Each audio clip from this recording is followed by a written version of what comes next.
Ladies and gentlemen, please welcome the leader of the Liberal Democrats, Nick Clegg.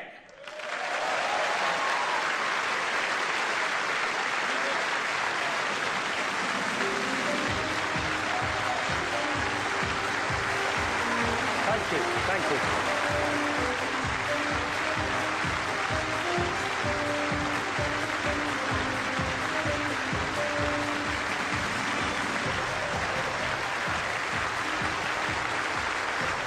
Thank you.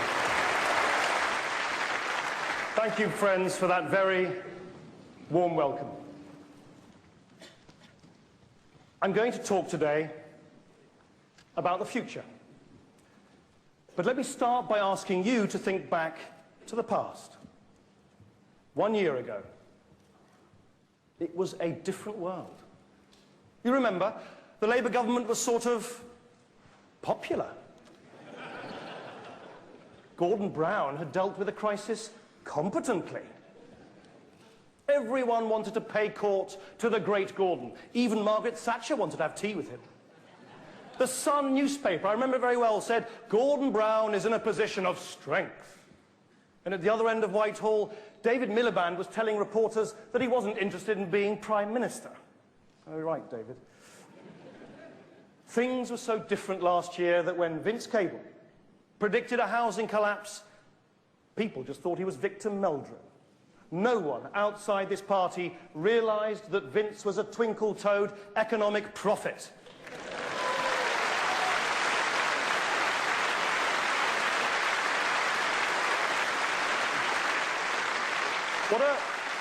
What a difference a year makes.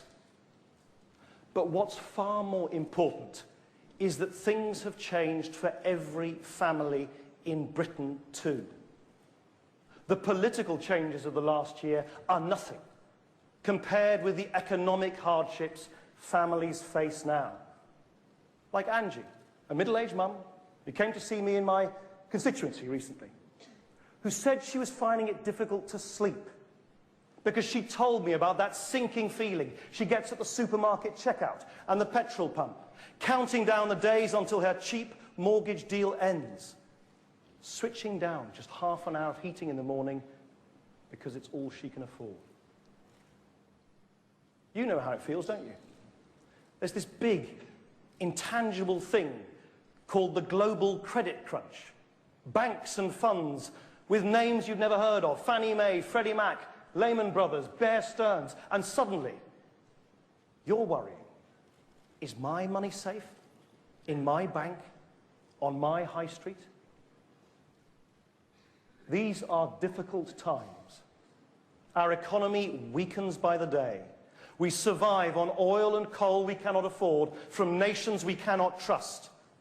A firestorm is raging through our financial system, ignited by reckless bankers and fueled by complacent politicians. I had a look recently at Gordon Brown's final budget last year. Can you believe it? He actually boasted our growth will be the highest in the G7. Inflation has never gone above 3%, he bragged. Labour offers nothing. They're so desperate to protect their own jobs, they can't be bothered to protect other people's.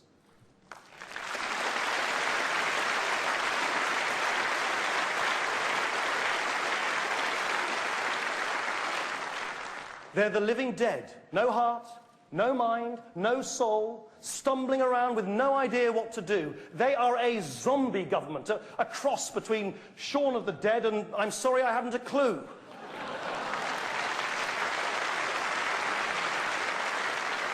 And all these backbenchers and ex-ministers you've never heard of, rising up from the grave of obscurity to impale Gordon Brown.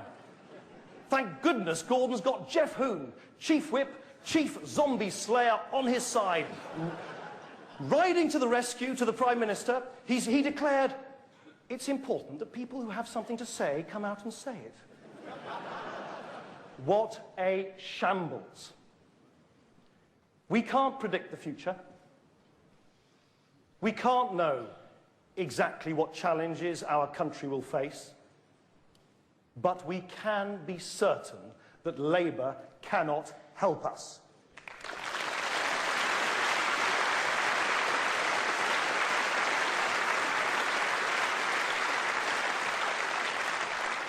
And we can be certain that the Conservatives won't even bother. You see, Cameron's only aim was to make the Conservatives inoffensive. The problem is, once you strip out the offensive parts of the Conservative Party, there just isn't much left.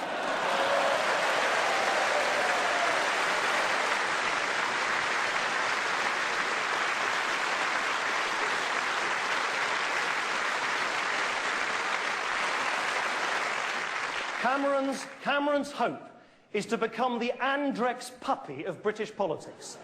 A cuddly symbol perhaps, but fundamentally irrelevant to the product he's promoting.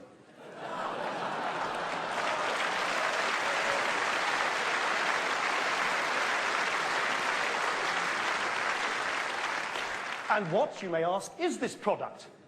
Well, we know it's blue, but so are the Smurfs and Toilet Duck. We have no idea what the Conservatives are really about. I asked my office to do some research over the summer into Conservative policy positions. Before you laugh, it turns out they've actually said quite a lot. 3,148 pages worth. In fact, at a best guess, that's, what, about 1.8 million words, 3 times as long as War and Peace, or 2,500 readings of the Gruffalo. I tell you, Miriam and I have read that at least that many times. I think they're hoping to produce so much of this stuff that no one will have the time to read it. Because out of all those 1.8 million words, guess how many translate into concrete commitments? None. Not one. I heard David Cameron ask the scientists at CERN in Geneva to test his election manifesto in their big particle accelerator thing. But they told him it didn't matter how fast they spin the machine, he'll never get a big bang from something with no substance.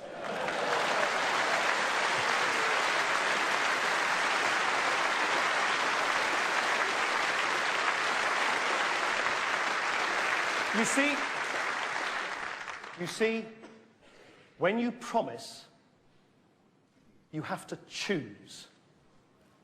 When it's all blue skies thinking, you can say everything, no matter how contradictory. You can say you want fairer taxes, but propose to spend billions cutting inheritance tax for the very richest in the land. You can call for the European Union to be stronger against the Russians, while still plotting to break it in two. You can say you'll protect civil liberties and then call for extra surveillance powers. You can cycle to work and have your driver follow behind. They are a say-everything, do-nothing party. David Cameron...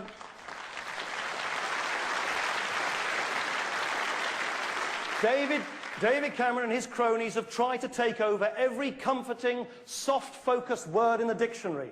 They're for work-life balance, fairness, motherhood, apple pie, saving the planet, and custard. You have to admire, I suppose, the sheer gall of someone who worked for Margaret Thatcher, claiming he cares about poverty.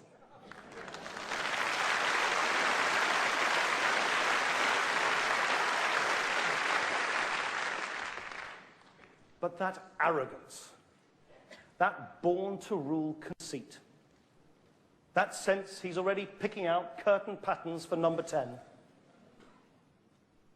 that's not what Britain needs. Power must be earned, not inherited. What Britain needs now is absolute honesty about the situation we're in, and big, bold ideas to set us right. Quite simply, we need a government that listens.